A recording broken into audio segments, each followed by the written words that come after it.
વિસ્તારથી સૌથી પહેલા વાત કરવી છે મહેસાણાની દેડિયાસણ જીઆઈડીસીમાં લાગેલી એ ભયંકર આગ, ભીષણ આગ લાગી હતી, અફરાતફરી મચી ગઈ હતી। જીઆઈડીસી આખામાં અફરાતફરી અને ભયનો માહોલ ફેલાઈ ગયો હતો। આગે જોત જોતામાં વિકરાળ સ્વરૂપ ધારણ કરી લીધું હતું। કલરની કંપની છે એમાં આ આગ લાગી હતી અને ત્યારબાદ આસપાસના પણ કેટલાક વિસ્તારમાં આગ ફેલાઈ હતી। બ્રિગેડ કોલ જાહેર કરવામાં આવ્યો હતો। ફાયર બ્રિગેડની ગાડીઓ ઉતરી આવી હતી। દૂર દૂર સુધી આગના ધુમાડા દેખાઈ રહ્યા હતા। કાળા કાળા ધુમાડાથી જાણે વાદળ ઢંકાઈ ગયું હતું। કિલોમીટરો દૂરથી આ આગના ધુમાડાના ગોટે ગોટા દેખાઈ રહ્યા હતા। ફાયર વિભાગે મહા મહેનતે કાબુ મેળવી લીધો છે।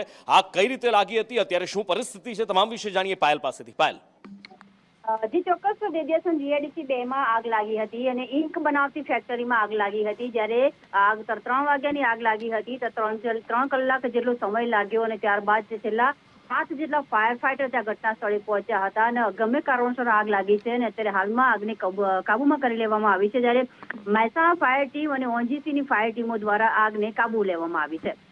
જી નુપુર, અને આગળ